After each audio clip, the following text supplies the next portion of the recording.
I have decided on the spot to throw in some comments about things in general, other than some of the perhaps more exotic, if not erotic, comments that I had generally in mind. I'd received some notes from people out of town and some of the other groups, and some comments tonight from several people. And so I guess it's time to talk about, at least on the surface, a few more ordinary things. I was going to ask you again before the evening was over, with several examples and in rhetorical ways, why it is that everything in life seems to be sending out a message through man, through all of his institutions, sending out a message of some kind that life is a goddamn bitch. Or I guess you could say that the messages range from life is a curse to life is a bitch. I'll admit to you again, I am continually aware of the fact that I do not talk in a way that some ordinary minister, rabbi, guru, swami would talk about ordinary problems. Even me going so far as to tell everyone that you had no right to suffer, that served no purpose. But I'm going to ramble on for a little bit and tell you that I am acutely aware of people, not just notes I get, but I am continually aware that everything out in life, and then that you people are not exempt from it. Well, there are a few of you, if you want me to admit the truth, a few of you have irreversibly crossed a line.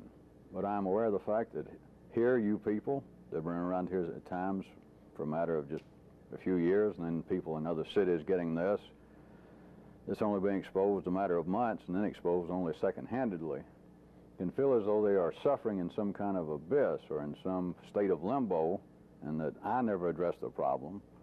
I don't seem to give any sort of help. There doesn't seem to be held out any sort of promise that someday this will take care of itself. There'll be some kind of relief forthcoming. But you should have some kind of continual question to yourself. It's the reason I ask you, or tell you some things in the guise of a question, of how strange it should strike you, and then to be asking yourself, to what avail, to what purpose is it that the general message in life, the overall message is that life is a pain. And this has been addressed, of course, primarily on the surface through religions. Original sins, men being here as some sort of test, trying to work themselves up into the graces of God. Other religions saying that man lives in excess, and that if he would simply straighten up his act, if he would stand upright, if he would live a life of moderation, then he would not be ill-based, he would not be ill-formed, and he would not walk in an oblique posture.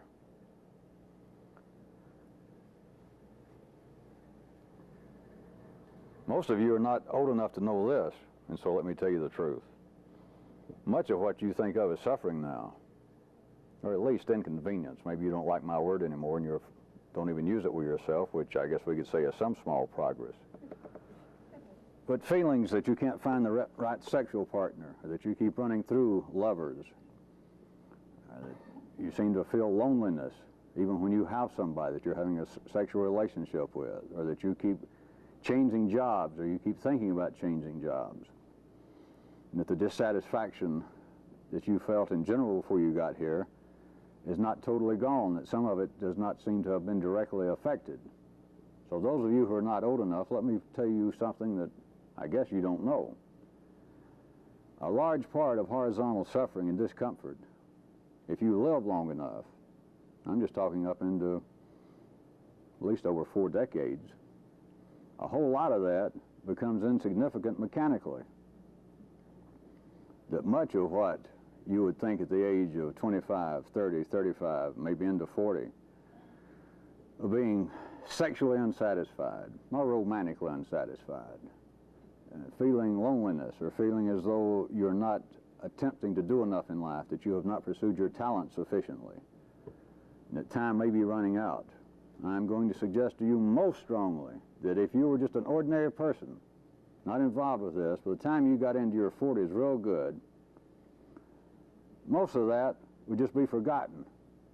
Whatever job you were involved with, if we were paying the rent, whoever you had been living with, even if you weren't sleeping together, even if you'd been fussing and fighting for the last 10 years, it would just suddenly, some of you are already laughing because you're getting now pictures of your parents, people you know. It's just the old, it's some of the fodder that they use for movies and television, that it's suddenly these two people are living together, the old man comes home, they may not or may not speak, they mumble at each other, he opens a beer, he sits in front of the TV, they talk about, when they're using it in a literary sense, that there is a great lack of communication. The male and the female seem to have got past the middle-age crazies. They just seem to have sunk down into almost being the walking dead. And I have used these kind of examples, except I didn't point out what I'm pointing out tonight. Those ordinary people, and if you were there, much of what you now think of as being suffering or extreme discomfort, if you can walk away from this and just hold on, most of you, 10, 15 years, it just won't be a big deal anymore. And you'll live out another 20 years in a bigger state of limbo. That's not exactly true, because biochemically you change. You simply change. Most people, it hits them good by their mid-40s. Not only the dreams that you may have had as a child, that I should have been a ballerina, I should have been an artist, I should have pursued this course, I should have left my wife or my husband 10 years ago and got somebody else, I should have treated my children differently. Then the suffering over all of this, of what I should have done, I am telling you, if you can walk away from this, as important as that seems now, ordinary people, and if you could fall back into it, if you can hold out to about your mid-40s, most of that becomes irrelevant. That, of course, is not the basis of the kind of people wired up to be attracted to this. But I am telling you, when ordinary people, your parents, your aunts and uncles, people you know that are in their 40s, you're not seeing people suffering from the same kind of discomfort that you are. In a sense, they have biochemically changed gears in their 40s, and much of the discomfort that seems to run through the partner is a talking of what I should have done, and how concerned I am about dying and being all alone. I've never had anyone who really loved me. Most people, men and women, if you make it through your mid-40s, at that time you do not have someone that you feel as though is your soul mate. By the time you hit that age, it becomes sort of irrelevant with ordinary people. Just look around. But I'm telling you, that is a fact. That does not change the situation that many of you take as being quite serious, and I take it as being serious. And some of you would ask me, and some have asked me, just specific questions like, tell me what to do. Do you see anybody in the group, or do you ever see anyone in life, a man or a woman, that would be appropriate to me? Or tell me exactly how I should treat people sexually. How can I attract somebody and stay with them? How is it if I'm engaged in some kind of gigantic cosmic efforts to help life itself, why the hell doesn't life help me and come up with somebody that I can seem to live with for some length of time, or vice versa, that people can't seem to put up with me? When does it all fall apart? Even within the context of this, the name of it is still continual change. I tried to give some hints. This is not an attack on anyone specifically, but I gave you a fairly solid hint some months ago when I pointed out that most of you are far too willing to simply change partners. That none of you have ever offered a great explanation, nor need you, because I understand how that goes. I can see the dance going on. That yes, it was very hot, and we were sexually very alive, and we seemed to be the right kind of people, and I don't know, the bloom seems to be off the petunia. And I deserve, by God, more in life than that. And I have never told any of you that you should be in a lifelong sense monogamous. I simply set up the absolute rules that there can't be a continual amount of sexual flirting and intrigue going on in the group. I simply won't stand up under it. But I never told anyone, I don't even ask people whether they're married or not. But the general feeling that there's got to be someone just ideal for you, and maybe it's around the corner. If I would give you some hint, you would find it in loneliness, sexual dissatisfaction, that all of your social life, all of your emotional life would suddenly fall into place once and for all. I must point back out to you that that kind of partner that would feel one way about you and never change, and that your situation between you and the person is never going to be subject to some kind of alteration. I must point out to you again, that sounds vaguely familiar with you being in love with a corpse.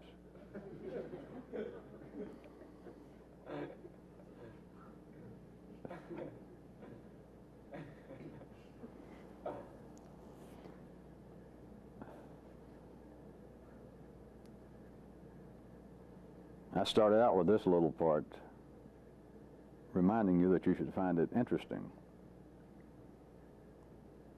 in a way that many of you still do not comprehend. You do not even comprehend why I keep pointing it out. That all of life seems to convey the message through man that life is a bitch. From religion to politics to the arts. To such a degree, it is so at the heart of the wiring in man that it's not even noticed. It is like the air we breathe. It is even taken religiously. It is taken with people who believe that they're involved with some kind of great work on themselves while they're here on this planet. And that the great work involves suffering. I was suffering before I took up with this mystical outfit. They talk a lot about suffering. They ask me to suffer. They ask me to give all the money I've got to the point I suffer. They ask me to quit doing things that I enjoy to the point that makes me suffer. It just all fits.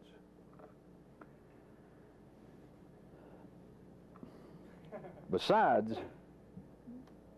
the kinds of illuminating experiences, besides the shock biochemically, to stick with crude descriptions, of finding, apparently in the nervous system, apparently in your little brain, that you can connect with something, you can ignite something, that you can see the justice of the game, that you can see, without the benefit of words, without the need to abide by some rules and regulations or to pledge allegiance to me or some group, you can begin to look out in life and to see into another dimension. That appears to be the raison d'etre to many people to doing this, and I would not disavow them of that assumption, because that's worth the price of admission, as many, many of you know. But beyond that is the biochemical shock that you do to yourself by being able to ignite tomorrow's systems, and it biochemically, not spiritually, not through some act of faith, although at lower levels that kind of thing is used and people apparently do feel better and do improve. But to be involved with this is an absolute biochemical alteration wherein what seems to be the suffering that is native to being alive goes into a serious decline. And without this being done under the guise of a religion, as I'm still not prepared to try and describe to those of you who haven't had a taste of it, of what kind of great joy it is. Because it is not the joy of those who say the gods have spoken to me. And if they're Catholic, they say God has touched me. If they were Jewish, they would say I've had a Jewish mystical experience in Jehovah. Has gotten in my suit with me. That Muslims believing that Allah has now breathed upon them. And so I've never told you any of that, but I am telling you that their descriptions of this kind of religious ecstasy, it is a reflection of something. It is a reflection of the fact that it's not all that bad being alive once you see what's going on.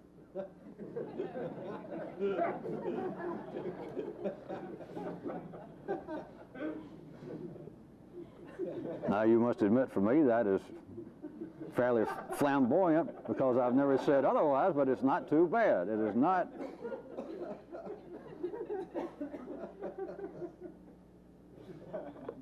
There is a kind of native, different level, biochemical goodwill. I would even tell you that's what other people at lower levels, different areas in life's body, have always referred to as suddenly becoming religious. Being filled with religious joy, being humble, being compassionate. But there are things in life that I don't normally mention, that happens to all of us, that people you know die. There's people that we've known have died. There are people that have been seriously ill. Your family, many of you have had mothers and fathers die. If you haven't, if you live long enough, they will die.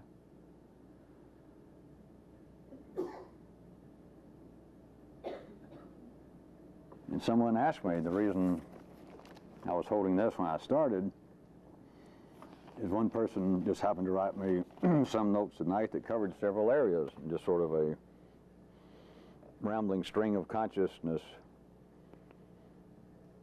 notations that they had made. And in one part, they even say something to the effect of how they feel at times still a kind of wrenching compassion for children and older folks who are suffering. What is this? I am aware of the fact, and this, what little I read and paraphrased, is a fair example, that many of you would hear your own voices say that in some way I'm trying to teach something that belies that or denies that, and it's not true. But if you're operating at the same level as everyone else, if you're operating at the same level that you're seeing children suffering, that which seems to cause it, seeing old folks becoming infirm, people that you love, seeing people near death, seeing people about to die that you love, kin or otherwise, just knowing in general that there are people starving at this moment and that you're overweight. If you're only conscious on that level, what I have tried to direct your attention away from, if you're only conscious at that level, there are no satisfactory answers. There are none. If you are conscious solely at that level, if you're limited to that, there is nothing I could tell you of any value. You might as well have stayed with some religion, which all they can say is, hey, we don't understand, it's God's will. I do understand it. I can see it, but I cannot tell you a simple solution. I cannot give you a, well, I would not even give you a placebo, because they're available everywhere else, and I'm not going to deal with it. But I have in no way tried to disarm you from any feelings.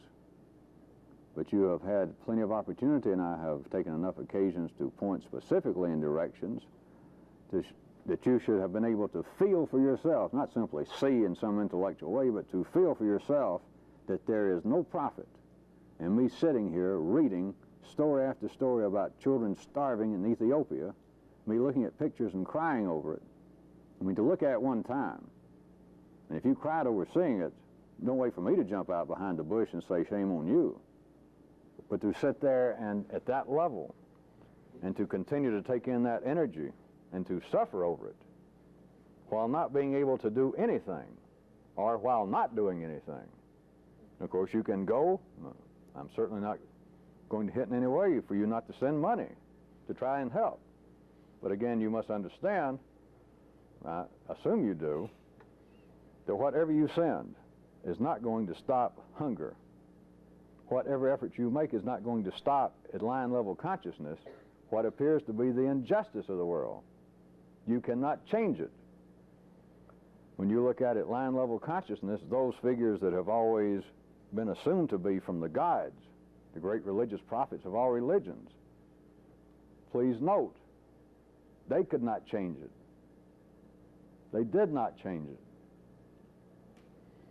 At their time, they had an understanding apropos to their place and their era, and they spoke about it, if you could interpret what they were saying.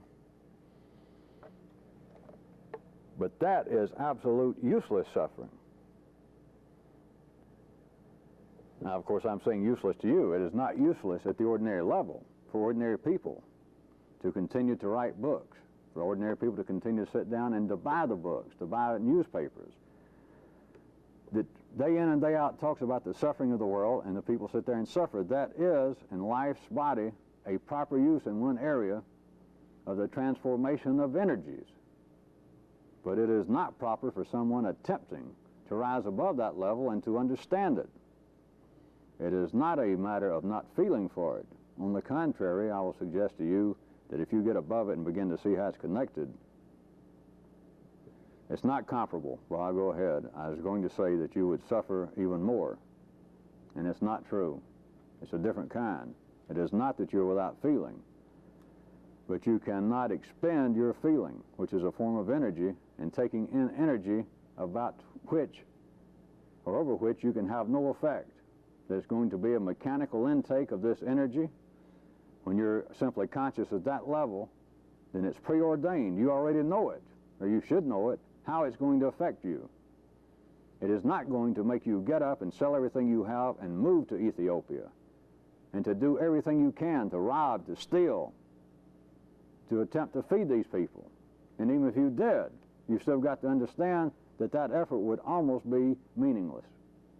If you wanted to, it wouldn't be meaningless, but it is not going to stop hunger on this planet. It is not going to stop what appears to be injustice.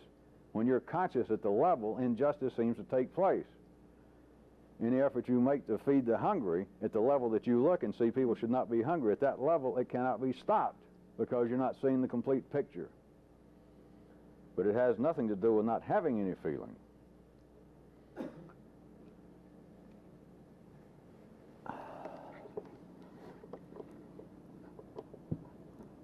Tell you again, if you lived long enough and you were ordinary, just well in to the fatty part of your 40s, even these things, that the examples I've used, that strike many people, you see it caught everyone's attention, the room becomes quiet, about starving children, that let us say that you went through several decades and you contributed money on a regular basis. You went out and you marched, and they had some gathering against hunger. If you lived well into the fat part of your 40s, you go out and see what kind of people are involved. I suggest to you that if you were ordinary, you could have cried, you could have moaned, and apparently suffered in a very spiritual way. And you get well into your 40s, and I suggest you would be surprised if you don't look around and able to see it now I pointed out. The ordinary people, if you question them, the voice has always got an answer. You used to be very active in hunger crusades. I hadn't seen you in a few years. What are you doing now? The person now is 45, 47 years old, and they got a bigger beer gut than ever. They've got a story for you. You should be able to hear what I'm saying. We don't have to look at other people. You'll be able to hear it in yourself. Did reach a point, and many of you, even though you're not in your 40s, you've had some partial example of this. I was very excited about something. You live long enough just at horizontal level of consciousness, that which appears to be of great, poignant interest to you. It almost seems worthy of you making or becoming part of a crusade, such as the injustices of the world. You don't see many 45-year-old radicals. You don't see many 45-year-old people out marching.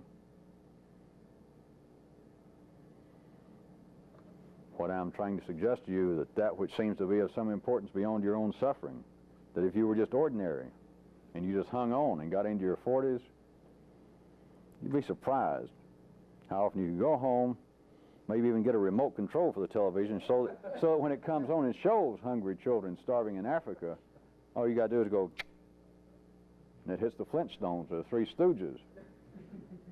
That's simply the way life is arranged. At least that's a three-dimensional part of the arrangement.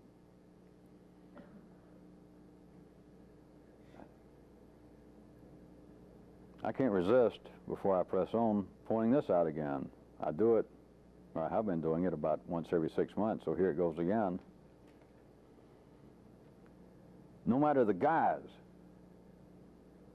no matter the kinds of maps I use and the way I shift them around from mathematics to science for a while and then back to apparently more matters related to one's personal life, whether I wear suits, whether we have a background like this, whether we tape it on audio tape, videotape, even while I'm pointing out to you that all of life seems to be speaking through man, individually, his institutions, in a way that life is a bitch, there's a way in which you could hear me speaking from an ordinary viewpoint, and it would sound similar. That it's still some kind of attack, and it's not, of course, but it still has some of the ingredients of it. It has some ingredient anytime you open your mouth.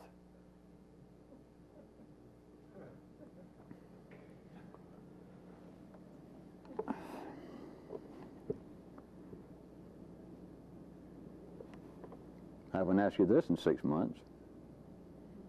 Even if you hear some little piece of what I was just hinting at, then I ask you this rhetorical question again, especially those of you that's had a piece of it, those of you that suspect enough that there is a level at which biochemically, not theoretically, not through some act of faith or the gifts of the gods, that what seems to be your absolute view of great amounts of injustice in life toward others and toward yourself, self-condemnation, that biochemically there's an alteration that goes into a serious decline. If that be true, why is it not possible from the outset of this activity with people to present it in what would appear to be a more positive C interface? And if you can listen for a few seconds within yourself, and between that and what I just said, you'll come up with that approaching almost a pristine void.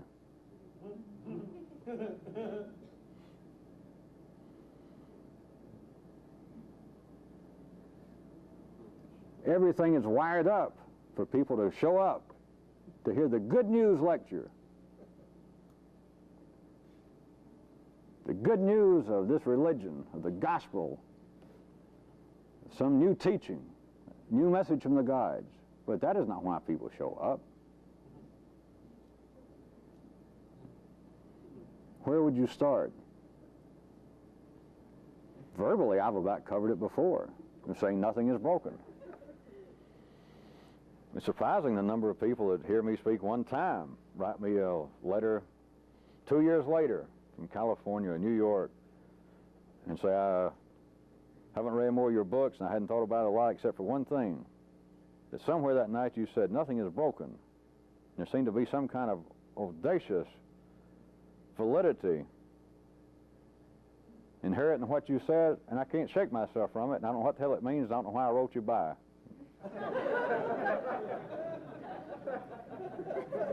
But other than that, what else can you do?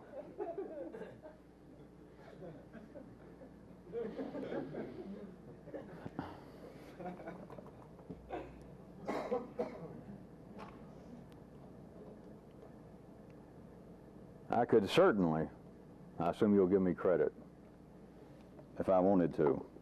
I can act a little bit. I can act a whole lot more.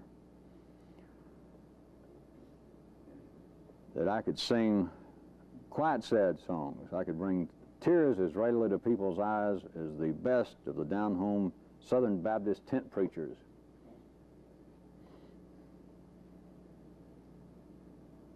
To use one possible example. And what you should be asking yourself, not just when I bring it up, but when you're hearing life sing continually through men, through print, through song, through music, through art, through political activities, the song continually is, we've got to do something about this terrible mess. We've yet to pay off the debt.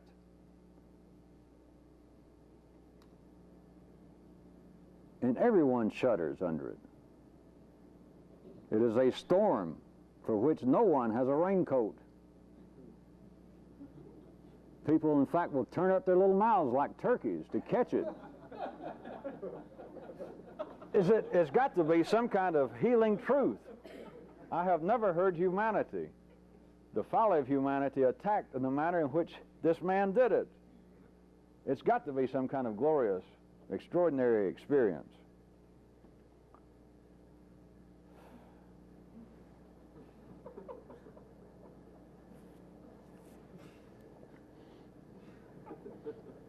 And at one level, until you can get past that level, apparently this is involved in some way, even though I deny it from the outset and continue to remind you. And then many of you begin to feel it non-verbally, the validity of it, but me pointing out that none of this is an attack on humanity. Nothing is broken. Nothing is wrong except for a few people. Certain areas of life's own body that it's trying to go faster than it can overall, which is exactly your position. Is there are parts of you that are trying to go faster than the rest of you, which is the basis of many of these questions every week that I normally paraphrase into, why can't I do as good all the time as I can some of the time? Which is a variation of time and space to saying, how come I can't do as good all over as little parts of me can do? How come I can't be as committed all over as some little part of me somewhere is? Hey, you're speaking for life again.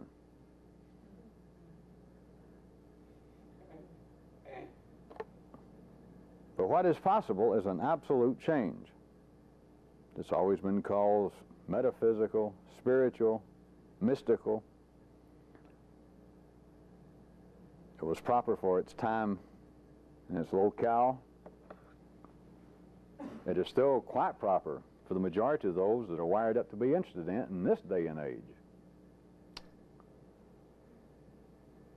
But there is more than a vague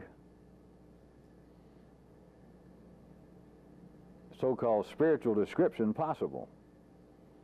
That when this happens to people, when they undergo this kind of epiphany, that the gods have dealt with them. They have removed the scaly greeds and human emotion from their little hearts.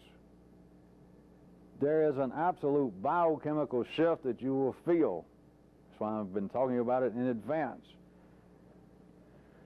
With a great deal, let us call it luck, to give you some way out, and the kind of need and the kind of information that I have given you, it is possible that you can do it and you feel it. And of course, you're not in isolation. It is not simply something that you did. You're still in the midst of this living thing. But you are not tied to some ghost ship that seems to be tethered to you being the harbor, and the ghost ship is what seemed to produce this, and I've got to give homage to somebody. I'm happy, but I've got to know why. Well, you're happy because God's touched you. Okay, fine. Now I got it. And by so having it, whatever it was you had has been diminished greatly. Because what has happened is a physical alteration in the nervous system, in the way in which the hormones are used within the body, in the way in which you take in energy, not just at the yellow circuit, not just at the blue, not just at the red, the way in which it is transformed. Around you, people are still starving. Around you, people are still dying. And someday you will die, so that people around you will say, hey, I'm surrounded by people dying, and then you'll be one of them. You are not devoid of feeling, but you are no longer limited to the mechanical acceptance of the energies that seem to be so horrendous, so unjust in life. Just to use one example, because that's what people point out. People do not point out and complain about, hey, I found something I like to do. But the other energies, however, you are wired up to see injustice, to see hunger, to worry about your own death, if any of you are that childish. All of that is a biochemical transformation of energy. And what this is about, in part, is an absolute change. That in a sense, the religions always were telling the truth about being a rebirth. But then they took it into, as they had to at the time, into allegorical areas. I have been reborn now that I have gotten in touch with the gods that be in my religion, in my community, now that I have paid my allegiance. our teachers, our texts say, by so doing, you're no longer the same person you were, because now the gods will save you in some way. Now when you die, you're not dead. The gods will whisk you away. There is a validity to it. It is a kind of rebirth, that you are not simply the same person that you were, but biochemically, that you simply cannot take in energies and transform them in the way you did.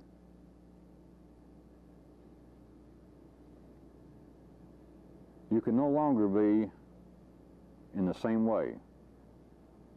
You can no longer be lonely. You can no longer be despondent. You can't be depressed.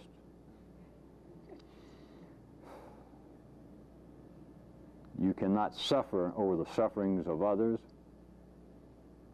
In the way in which you do now, it is no longer possible. Because by so altering the system,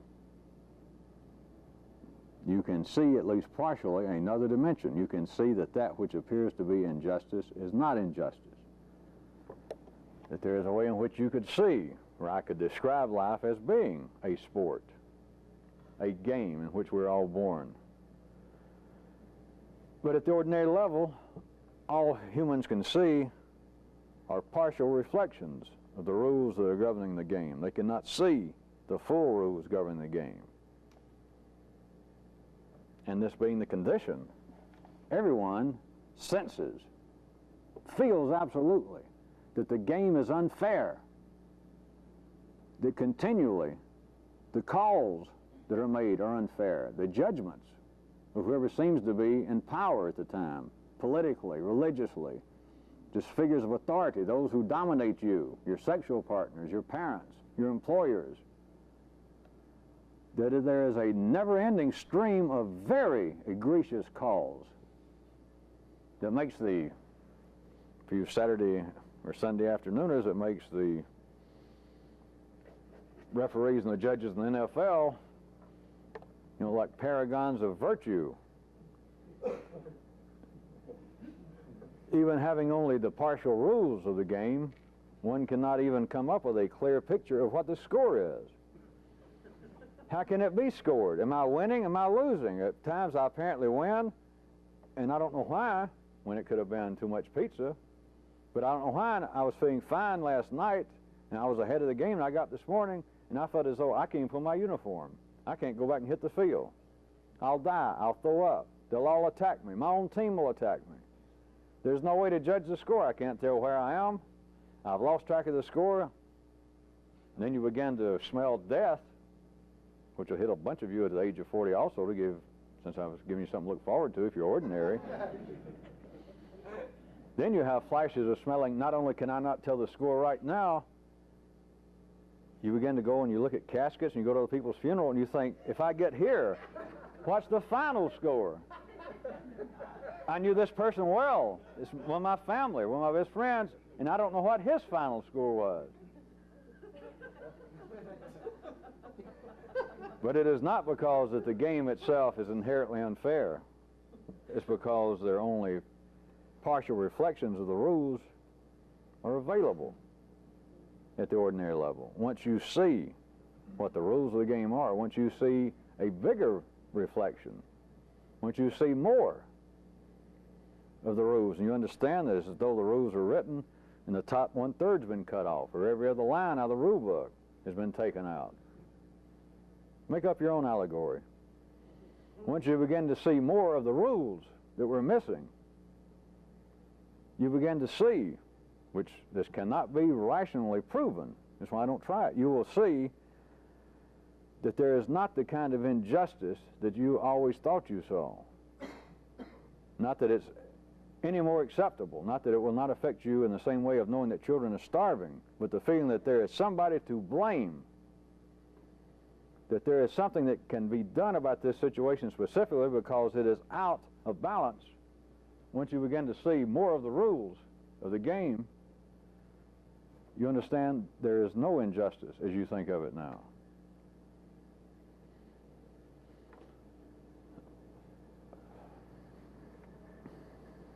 I keep saying that it gets close to the heart of the secret and I would never tell anybody. But I must admit sometimes it is damn tempting, except most of you couldn't hear it if I told you. But it sure is tempting, just on the basis that out of a crowd of X number, one or 200th of the people might hear it on the spot. And I'm tempted at times to go ahead and just roll the dice and let 99% of you go, what? And maybe just 1% go, aha. And you'll find out that life is not all that bad. It is tolerable. That there is a purpose to it. Except what appears to be the purpose at the ordinary level is contained within these imperfected rules, these partial reflections of the rules you see, which in part gives rise to those that are wired up, those areas of life's body that hollers, boy, are we wasting our time trying to get ahead in life and save a few bucks and buy a new car and buy a house, when it turns out that the average, the ordinary middle-class person in this country dies and their estate is worth a negative amount. They worked 40 years, went to church, belonged to the Kiwanis, the Knights of Columbus, B'nai B'rith. They paid their money, they raised their children, they did without to send the kids through college, they never missed a house payment, they ended up mortgaging the house twice to pay for braces for their children's teeth, to send them to dance class, never harmed a soul, and the poor son of a gun died. And when the executor got through with the estate, went through the will, after all this time, and the man was making $60,000, $70,000 a year. When it got through, they did not have enough money on hand to pay off the due bills.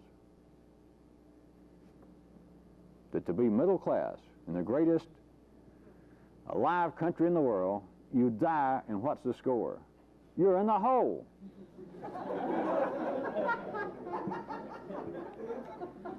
What I was getting at is life does talk through man in certain areas of its body that do proclaim this, that we're wasting our damn time. Life has no purpose.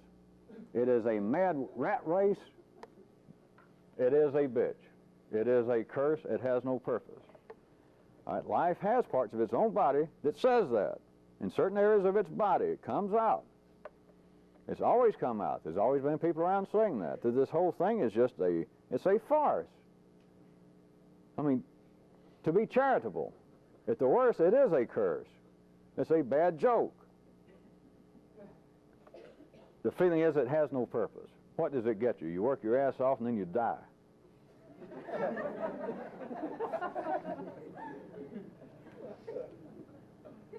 But as, in a sense, I've done more than hint, I've told you that there is a purpose.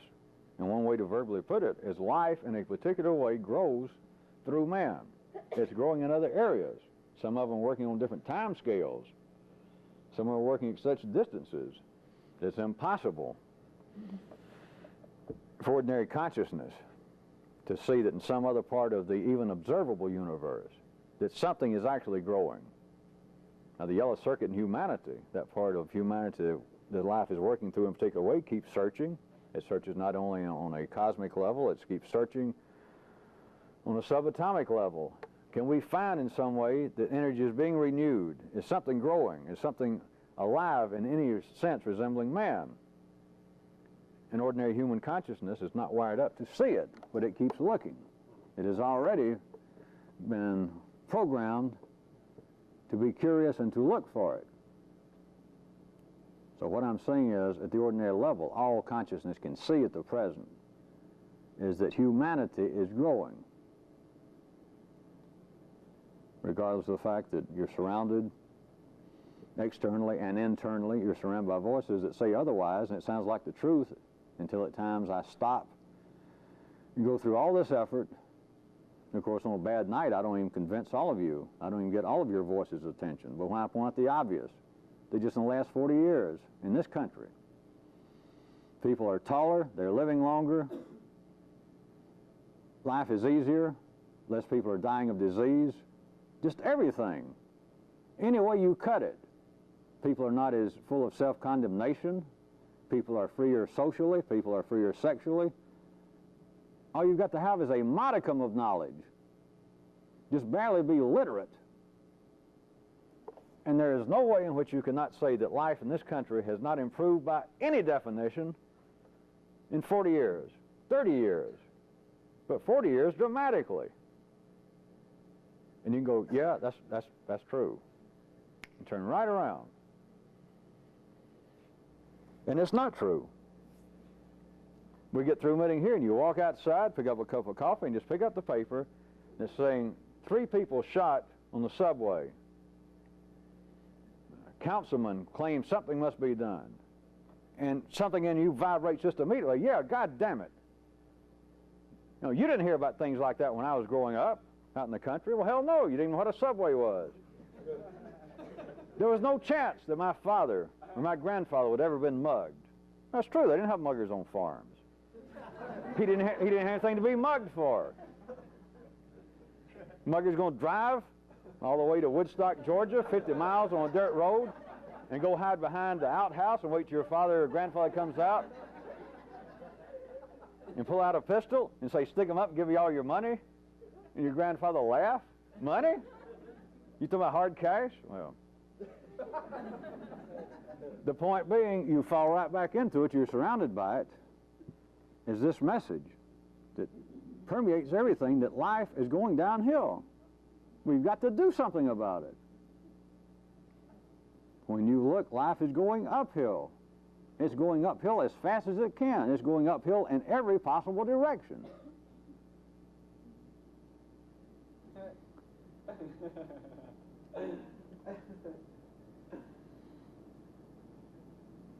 I know this may sound to some voices that hear this like a cheap shot. It's a variation of what I said a few minutes ago. But I do become tempted at times to fall into a more ordinary, a lower level of operation with this, and just become a mystic to at least some of you. And just start turning this into a slap your face, put my hands on your head, give you a secret word, and jump you 20 or 30 years in advance and stop your suffering. And those of you that would let me do it and would participate, justice would prevail, and you would say, I am delighted, I knew you could do it, I knew I belonged here, and you did it.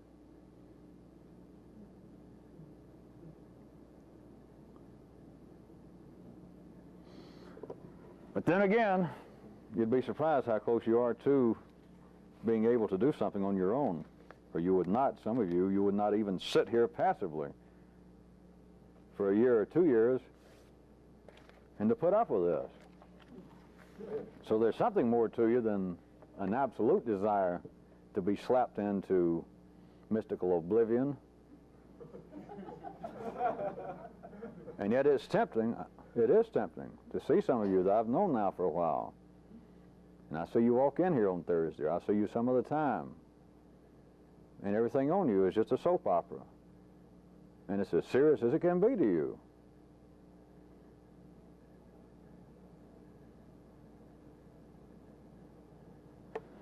If you've lasted this long, and those of you that are only getting this second-handedly, if you truly feel as though this is beginning to touch something in you, and you can't explain it, which is fine, because I don't attempt to explain it to you in the beginning,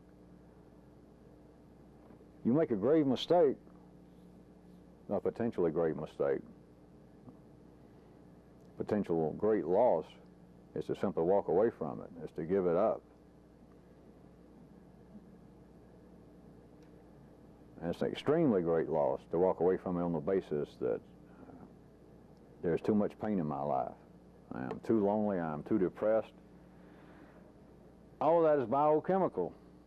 It is not psychological. It is not the way your parents treated you. It's not because your first 3 wives ran away with automobile mechanics and Tupperware salesmen. It just seems to be that. It is a biochemical state. It is a way in which you are wired up, and it can be altered. It can be altered in such a way as to make apparent ordinary religious conversion look like a variation of let's make a deal. Because to do it on the basis that you understand that you were in the midst of this happening. It was not you being in some passive position of me or someone saying, here, be healed, here, open your eyes and be awake, be enlightened. It is not that there is no validity to those other experiences, but it is not the same kind of freedom. It is not the same kind of better understanding of the rules of the game that's available when, in a sense, you have been as an active participant as possible. There was not some act of faith. It was not apparently you receiving some kind of spiritual power from some other person, some kind of mystical juice flowing. There is validity, but there's juice flowing, there's power flowing throughout the body of life. It's to find the right place where you belong. But then you have got to make a kind of effort.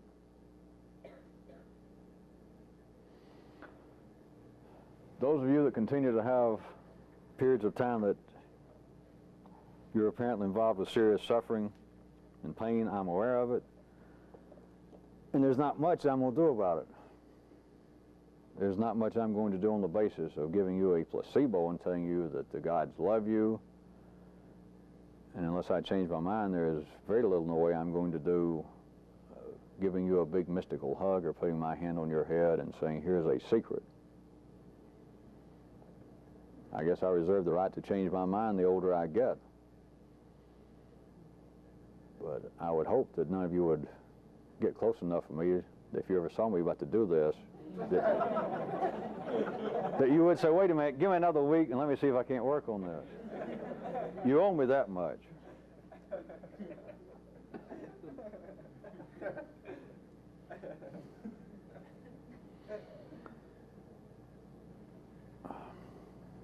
Can you pick a quick drawing? I wanted to hit a few areas. If we considered the circuits, I have pointed out to you, let me point out to you something else about pointing out to you. Don't let it become habit, because it doesn't to me, or else we're all in trouble. But don't let it become habit of what sounds like continual reminders, asides, caveats that I throw in. Don't let it become habitual that I'm in some way trying to cover my ass. Remember, all of this always has a kind of flaw built into it. There's always a piece of something I leave out. If I didn't, this would be some kind of sermon. It would be me presenting, hey, here is the truth. I just didn't have time to put it on tablets. But here it is, go forth and live by it. So even the times that every sentence, every paragraph, if I don't throw it in, you're supposed to throw it in. And the times I do throw it in, don't take it as me going like most people do between sentences, and they said, don't hear it as me going, I do it quite willfully to point out when I'll say something such as, this is not literally correct, it apparently is, but it's not. So I'm going to describe something that this is apparently the way it would work, but it couldn't actually do it. I have pointed out, if you recall, that most people generally are taking the activities of the yellow circuit as being consciousness. But note this,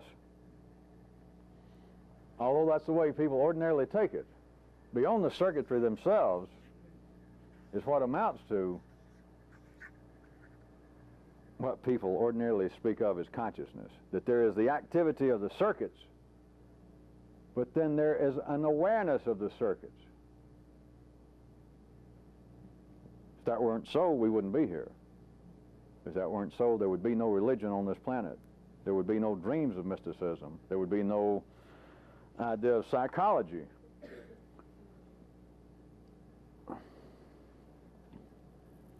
Now, the partnership. This seems to have had its fancy taken by many of you.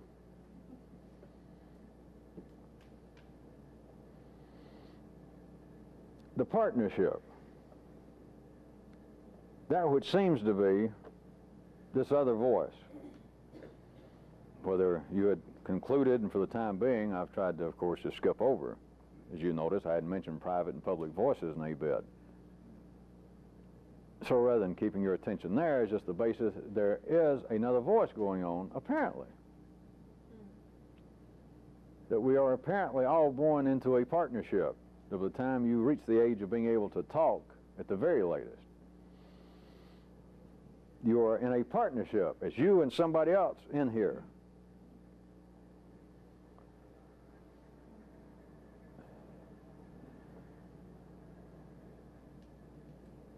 Let me point out a few things about the partnership.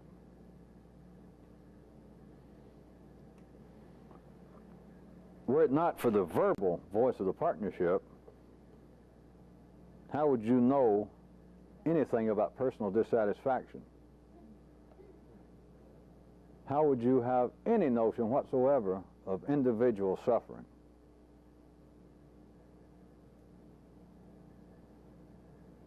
That's for all you smart alecks who think you had already decided that the partner was really somebody that we were going to start dealing with and attack, and you were going to learn how to strangle him.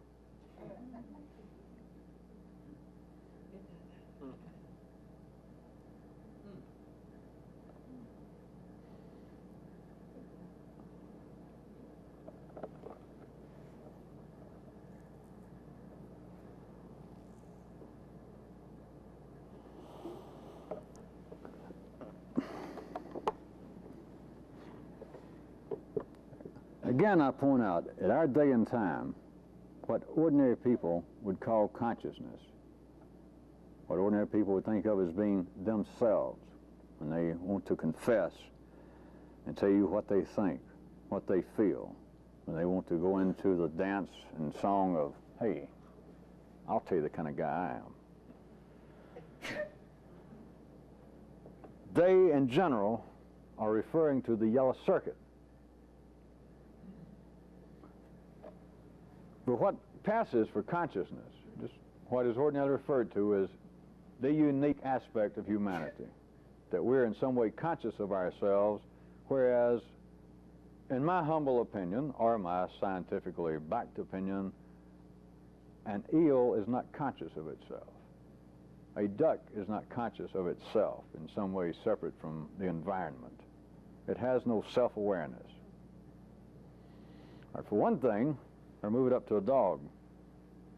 For one thing, to say that self-awareness is unique to man, you can also throw in, which almost seems to fit, there's also something else, another way to describe the singularity between man and a dog, and that is a dog has no semblance of a yellow circuit. It cannot remember, cannot be aware of time, nor can it remember time. It has no concept of time. It has no verbalization. Forget any dreams that the bark means something. It means something, but it means nothing having to do with a memory of time. It cannot alter its memory. So consciousness could apparently be well-founded or well-described as being a yellow circuit phenomenon. And I will grant you this, there could be no consciousness, as we call it, without the yellow circuit. I point that out to you in 3 or 4 different directions. But it is not limited to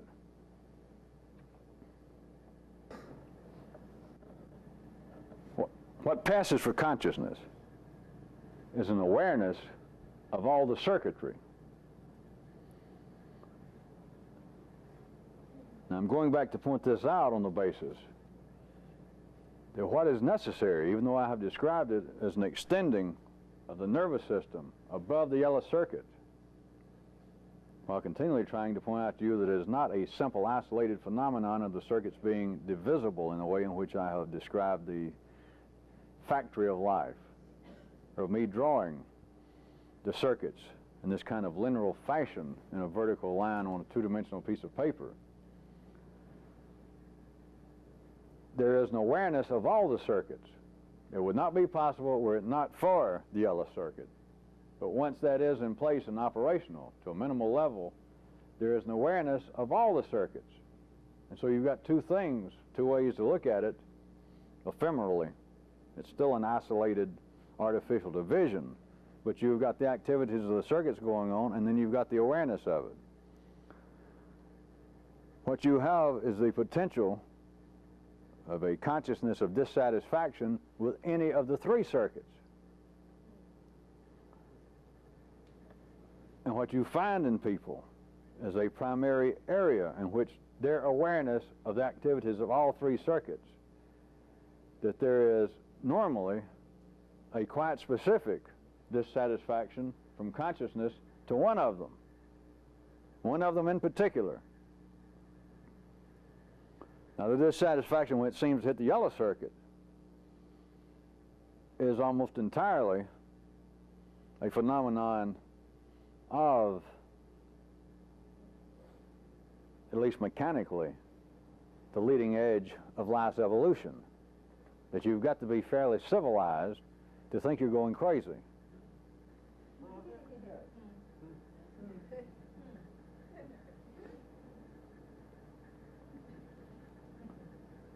Conversely, if there was such a thing, those that have a weaker or a lesser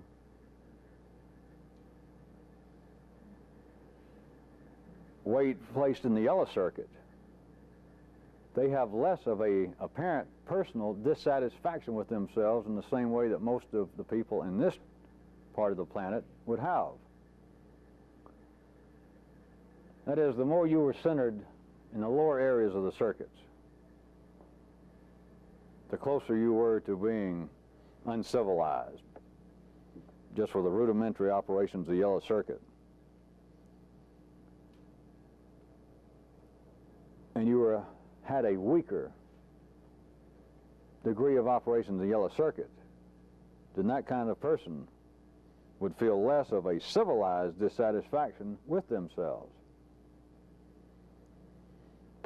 If I took that too far afield, I put it to you another way. Those of you who are now fairly civilized, if we were just ordinary people, the parts of you that's still ordinary.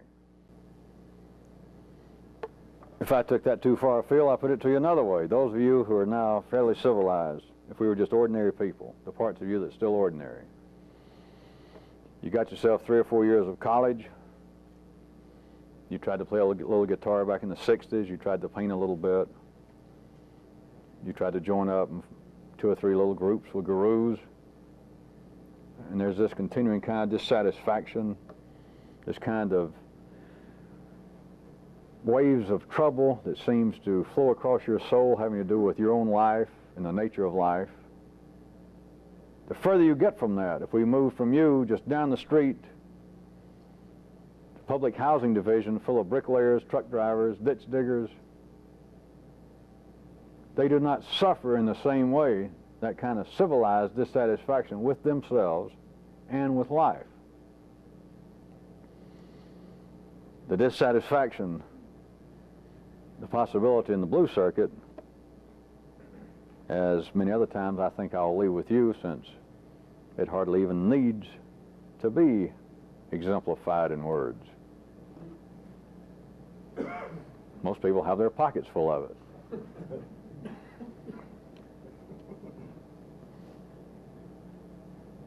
But another aspect of those that apparently are more centered around the yellow circuit,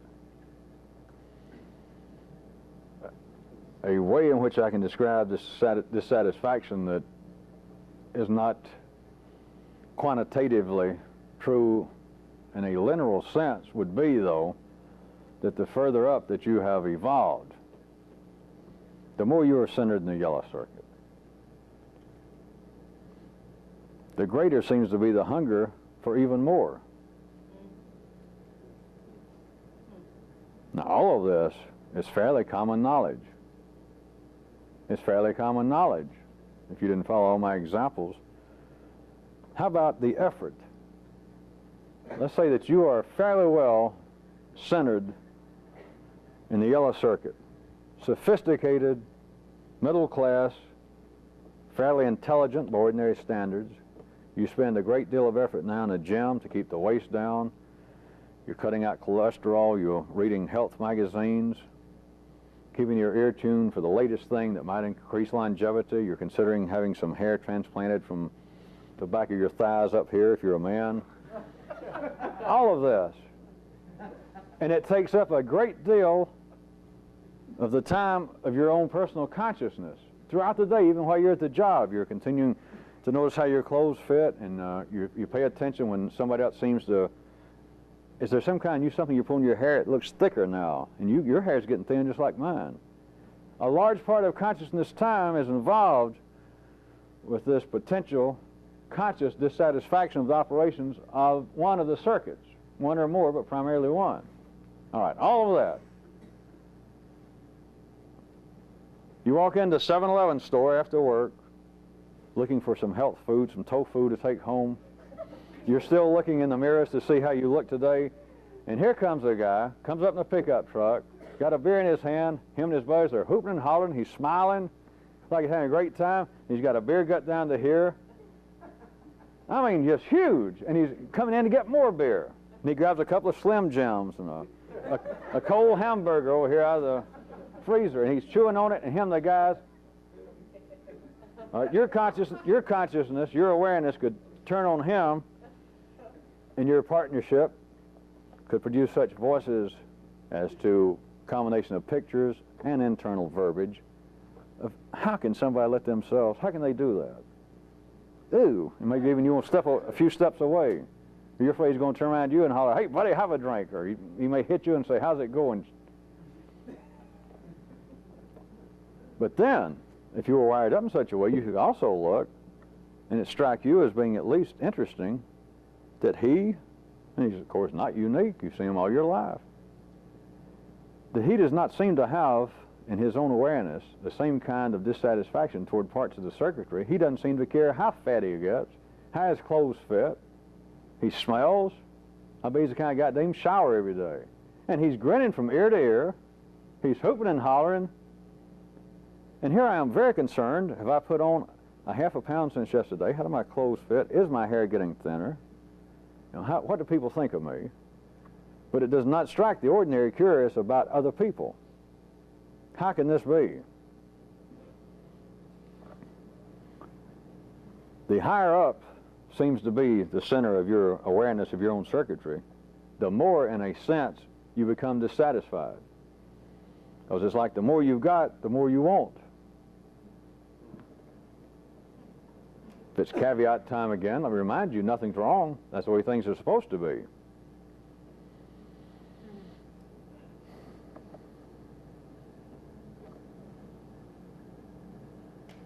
See if you can make a segue. Why is it that life is arranged in such a way that apparently makes those who are close, like family, lovers, so take it as either being the blood relationship or a sexual relationship, but the life seems to make them, in particular, abuse one another in such an extreme fashion, when if you just took a fairly horizontal, rational attitude, you would think, all right, family, surely life would be arranged in such a way that a mother and her son, a mother and her daughter, should be in favor of one another. But surely all of you know this, the vast majority of homicides are amongst blood kin. I mean, it's up 70 or 80%, the last figure I heard. But you should know that already.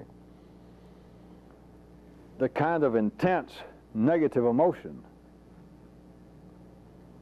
that I'm referring to is singular to those kinds of very close relationships, and especially blood kin. Does that not strike you as being interesting? Why is it that a mother and son, for instance, or a mother and a child, let's say if the child is still living at home or sees them fairly regularly, and the child can be 30, 40 years old, and they get together and within seconds it is a non-ending stream of abuse and accusations to such a degree that if you were outside it you might look, and if you were fairly astute, even in an ordinary manner, it might strike you, well, hey, they're not really even listening to each other. This is some kind of game that's been going on for years.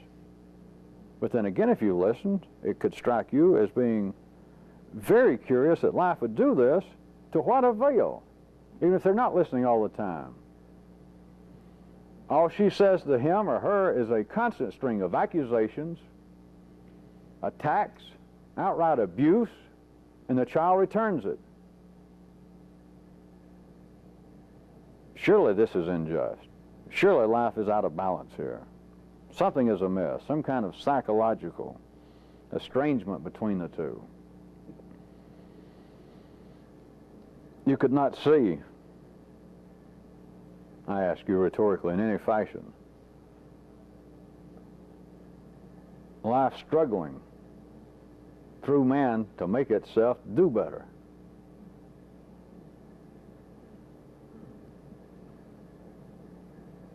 But in a way that if you only see partial reflections of what's going on, it looks as though people are abusing one another. People that should be in support of each other. People that should be one another's best friend in the truest sense of the word. And they're apparently engaged in some continuing knife dance. A variation of the old Apache dance, except now they've got real weapons. Either that or they should have their tongues listed under some gun control act. But can anyone see life struggling in a particular way to make itself do better? I'm surely not insinuating in the most efficient way. Life knows what it's doing in its own areas. But from the viewpoint of what is possible for a few people individually, I cannot tell you that it's the most efficient way. If it was, of course, I'd be all in favor and encouraging all of you to go home and abuse all of your parents, and anytime they abuse you is, take it and don't worry about it. React the way that you'd want to. Anybody that you have taken up with sexually, anytime you feel like popping them, hell, have at them. Be prepared that in your sleep that they may hit you with a 2x4. It is not efficient. It is not the most possible efficient way for a few people, but that which apparently can be seen as being untoward, to say the very least. This kind of apparent, direct, inflammatory hostility between blood kin, between parents and children, I'm suggesting to you as strongly as I can in 3D words that are still a partial reflection of something else, of life struggling to make its damn self do better. And you're part of its argument. But then somebody else, even your blood kin, which is a part of you, is its counter-argument.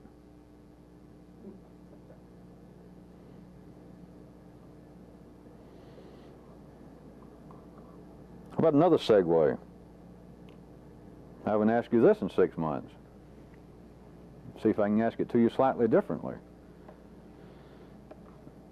Of men from all different areas of life's body, scientific areas, apparent religious areas, artistic areas, ordinary areas, of men being continually driven to state that we have got to, speaking of some problem, we have got to find the causes behind this, behind these simple symptoms.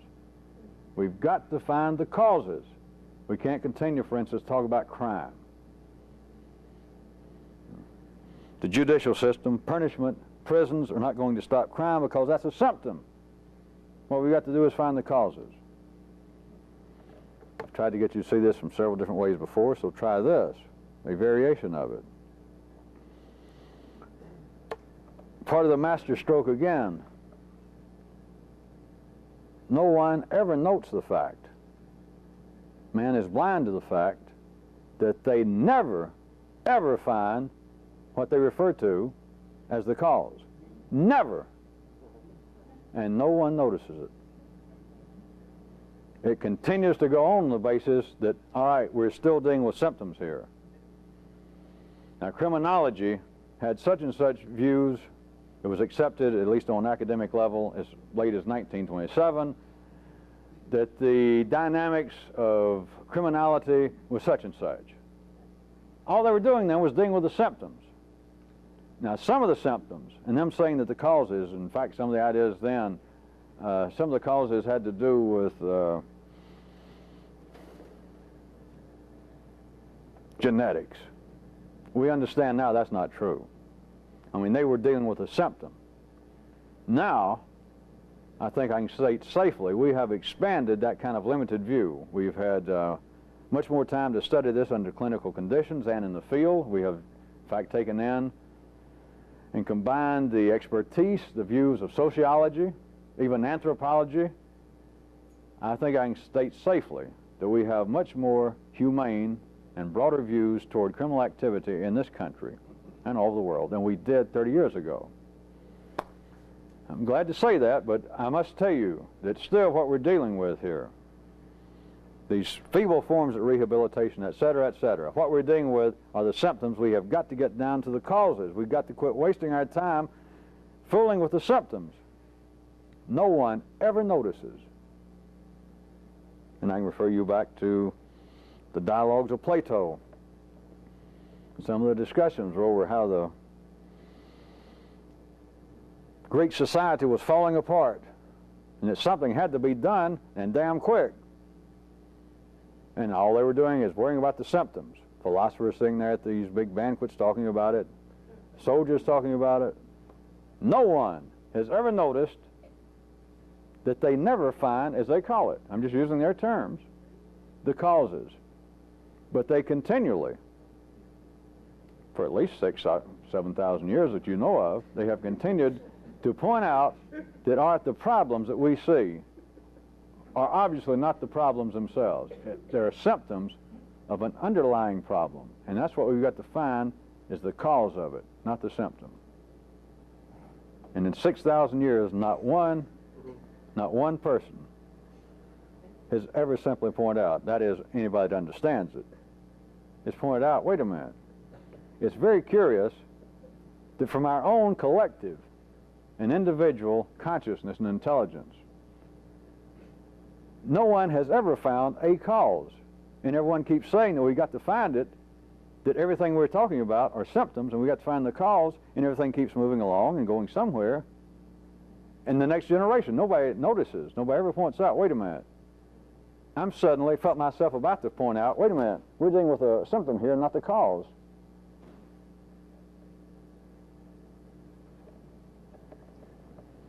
No one sees any more aspect of the master stroke at work.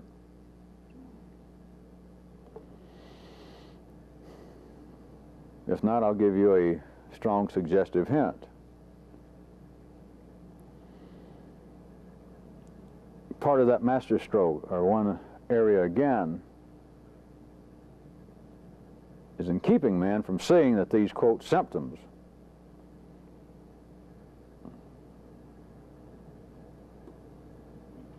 are equal to, in fact, a three-dimensional manifestation of multi-directional energy, which would be that which I refer to as the expansion of life.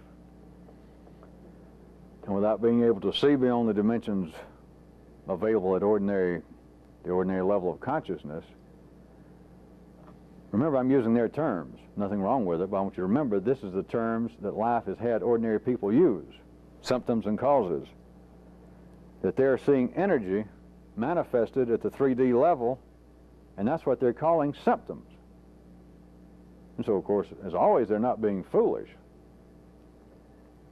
When life is making people say, we have yet to find the causes, we're dealing with symptoms, they're telling the truth.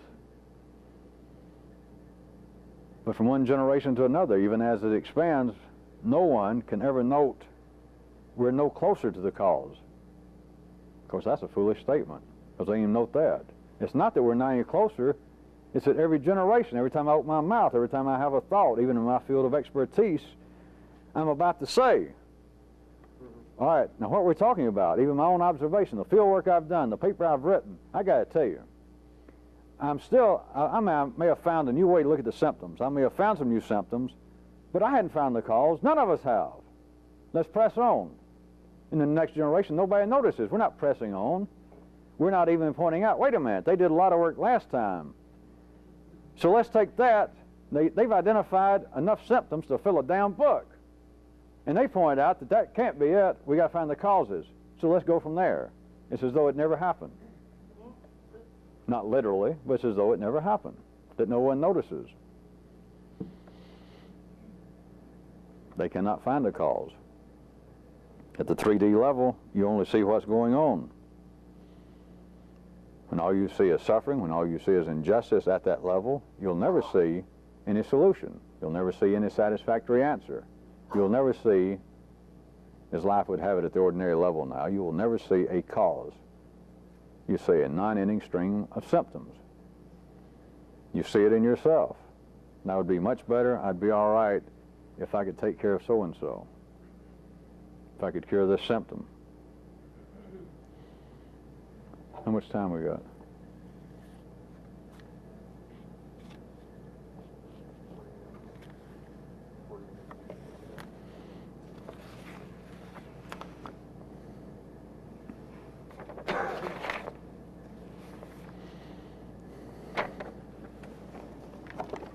Here's one from last week that somebody sent I wanted to read.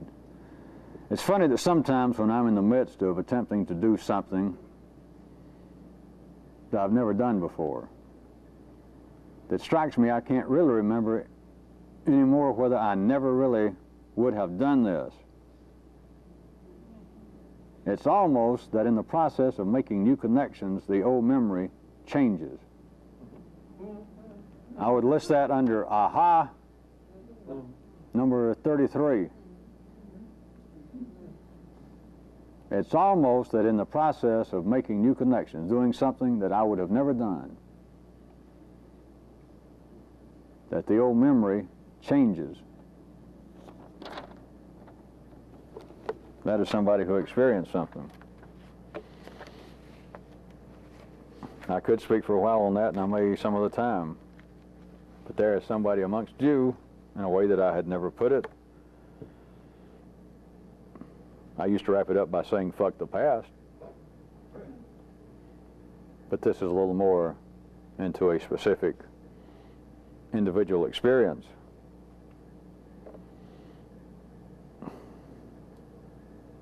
I feel like I preached a sermon tonight.